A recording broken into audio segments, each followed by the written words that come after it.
Good evening once again. The weather, the big story here at home and for much of the country. And we have team coverage again. We'll get to meteorologist Dave Aiken in just a little bit. But we want to start with Chief Meteorologist Lainey Pope. Lainey, we are starting to get a really good sense of what this is going to bring, aren't we?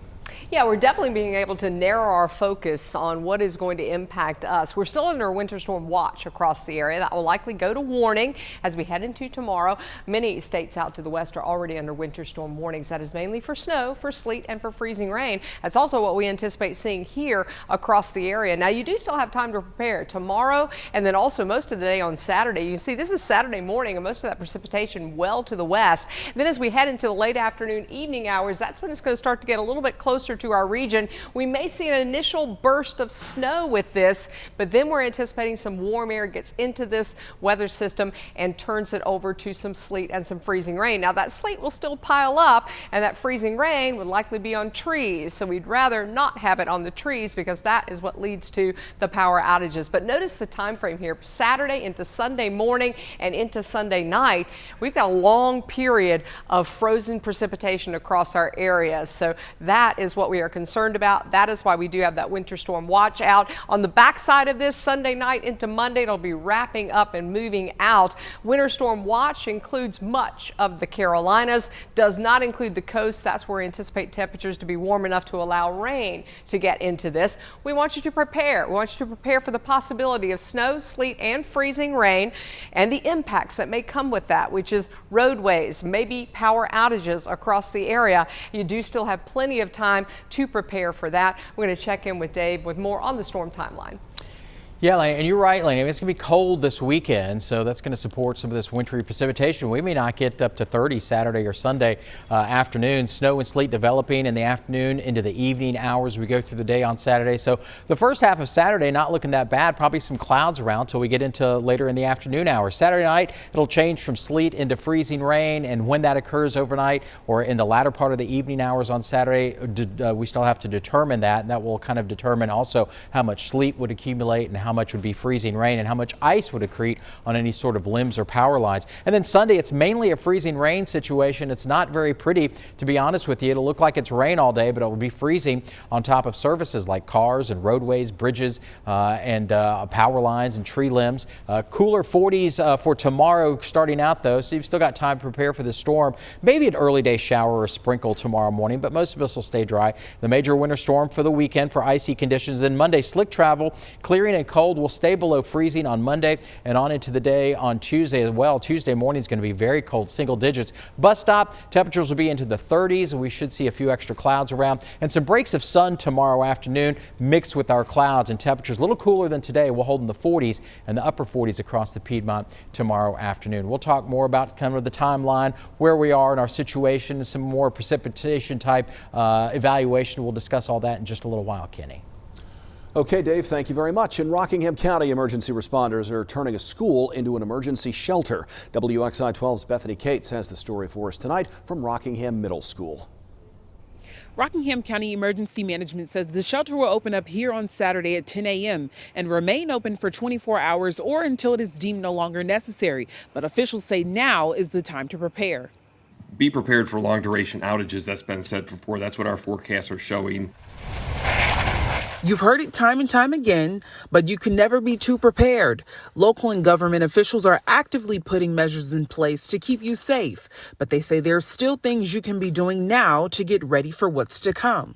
Prepare for 72 hours for every member of your family. They should prepare to sustain that family member for 72 hours, food, water, clothing, toiletries, medications. Rockingham County Middle School will serve as an emergency shelter for those in need of a warm, safe place during the winter storm.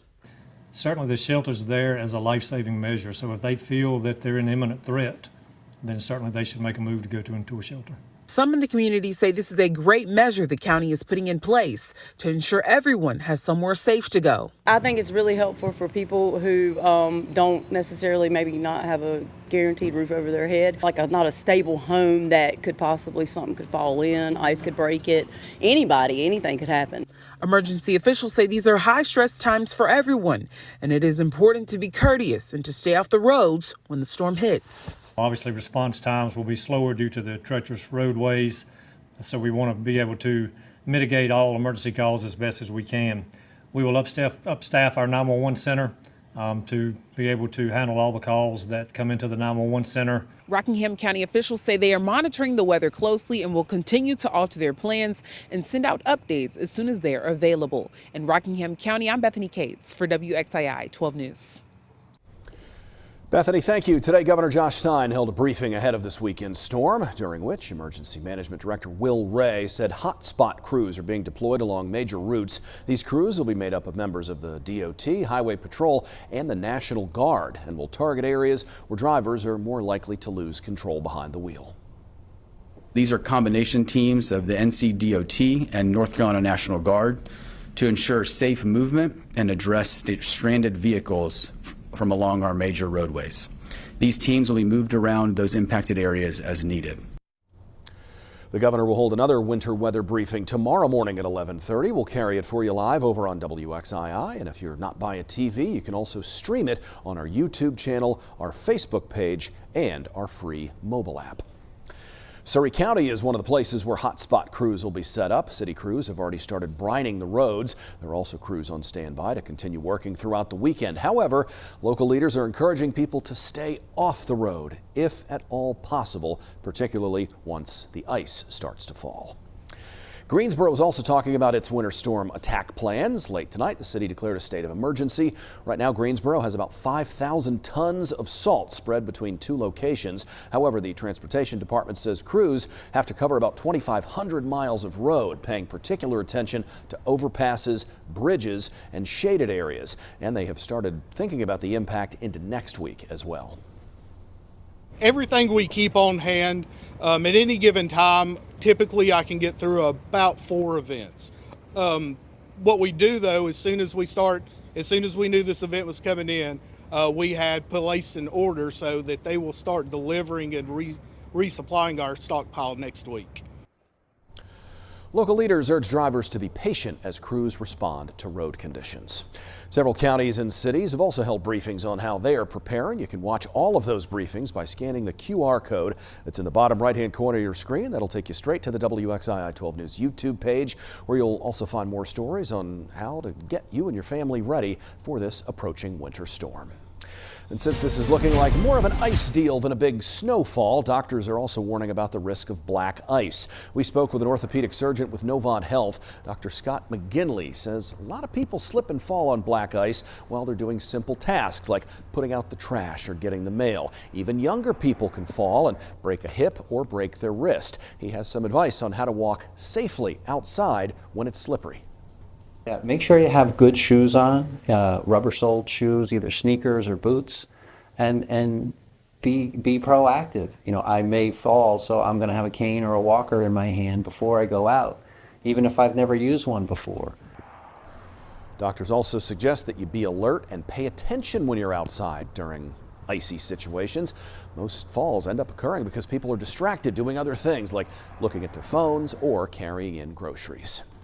And due to the impending winter weather, several games are being moved as well. Wake Forest basketball's Saturday tilt against Duke will now tip off at noon. Originally, that was supposed to tip at 5:45. The game will still air right here on the Triad CW.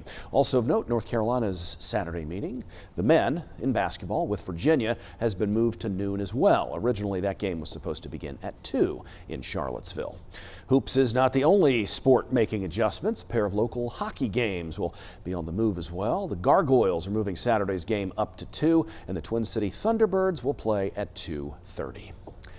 Well, no matter what the weather ends up bringing, you can count on WXII 12 to keep you informed. Be sure to download our app on your phone, and don't forget to turn notifications on so you can be informed no matter where you are.